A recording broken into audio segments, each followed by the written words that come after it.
Here we go again, another Makita 12 volt CXT power tool. It's the Jigsaw. They actually do about 3 jigsaws. This one is the JV101D.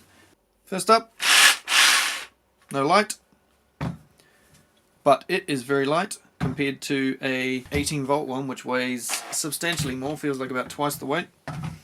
Trigger lock, so trigger on, trigger locked. Pretty simple.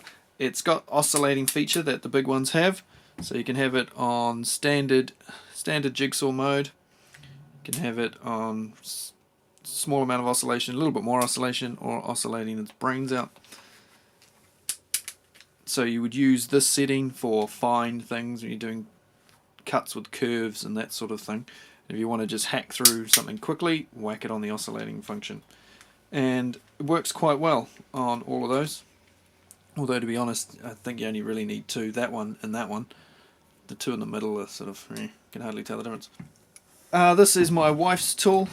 It's not something I use too often, although I have been using it recently instead of the 18 volt one, just because it's always sitting in her tool cabinet with a battery on it ready to go. I don't have to go and get my one out of the case and find a battery and everything. So if I just want to do something quickly, this is actually quite good. Now she goes up and down at 2,900 a minute, which is actually 300 more than my 18 volt. So that's interesting. A couple of things I don't like about it. One is this stupid guard, which I mean I'd never put down anyway, but it's like, how do you even get it to move? Freaking. And then, so that comes down in several steps there. It's not so bad to get back up because you squeeze the bottom and it pops out the sides, but that doesn't work for pulling it down. You've got to sort of push on the top there and the sides, and you sort of need another hand, and it's just so stupid. It's kind of pointless. Well, it's not pointless, but you know, I should just do that actually. That's better. We'll just do that. Okay, the most annoying feature is that it is not toolless in the blade change department. Has the Allen key on the side here, so you have to, it takes the T-shaped blades, those ones, and better put it in the right way around. And that's kind of hard to get used to when you've been used to the toolless ones for so long now. Seems strange that they've gone backwards and put that in, but the other 2 models in the series, the barrel grip, and there's another one. Why they need to make 3 different jigsaws in the 12 volt range, I don't know. But the other 2, I do believe, have the toolless change. It's also just a little bit anemic looking, this thing. It's not the most solid looking shaft there. See, it's very thin. Dust extraction wise, small hole in the back there, which fits that Makita fitting, which I think is the 22mm one, the same one that goes on the sander. You can get an optional rip fence for it. Doesn't come with that, unfortunately. Yeah, that's about all there is to it. I'll show you it in action. I've run out of firewood, need to chop up some pellets, so it's a good chance to test this out. I'll try it out against this. Looking at the differences between this 12 volt and this 18 volt, the biggest differences are this one has the no tool needed, what do they call that? Toolless, that's the word. Toolless blade change, whereas this one you've got the annoying Allen key problem. The other most noticeable difference is this one's light and this one weighs a ton. But I'll talk a little bit more about that in a moment. Other differences, much more plastic construction.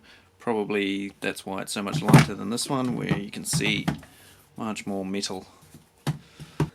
They're both brushed tools. We'll go give them a cut test and just see how this one compares to an 18 volt. I'll use the blade I've got in here, on this is a Makita blade, on this 12 volt one, and then I'll swap the blade over, we'll chuck it in the 18, we'll cut the exact same wood, and we'll see what the difference is. And they both have freshly charged batteries, although this is a 2 amp hour and this is a 3 amp hour, because they don't have a 2 amp hour and an 18 volt. Deal with it.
2 bars showing on the battery after cutting up that pellet. Too bad, I suppose, for such a small battery. So, is it any good? Well, this is my wife's jigsaw, this is my jigsaw. So comparing these two, this by itself is a good tool. And this is, they've got another 2 12 volt jigsaws. This is the cheaper of the models, and it's actually a really good little jigsaw. If you're just after a jigsaw, there's nothing wrong with that at all. It's a lot lighter, a bit quieter. Being lighter, you know, sounds like a good idea, and it is a good thing with a lot of tools. A drill, a circular saw, something like that. Anything that has a lot of vibration, jigsaws, reciprocating saws, hammer drills, that sort of thing, you want a bit of mass behind it, a bit of gravity. This cuts nice because it's got a bit of weight to it, and so it doesn't bounce around. When you're cutting, it's heavy enough to stay down on your workpiece, whereas this, being that little bit lighter, cuts really good, but when you've got it on the full oscillating mode, she sort of jumps a bit.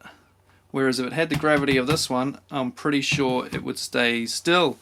So that extra weight with this one makes the cut quicker and much smoother. But apart from that, and the fact that it hasn't got a toolless blade change, it's a really good little tool. I can't fault it. It's really, really good. So, we'll leave it at that, I think. That's the last of my 12 volt Makita reviews for the time being. Maybe more in the future if I get some more. We'll see. If you want to check out some of the other 12 volt stuff, there it is. Bang. Bang. Done. Seal.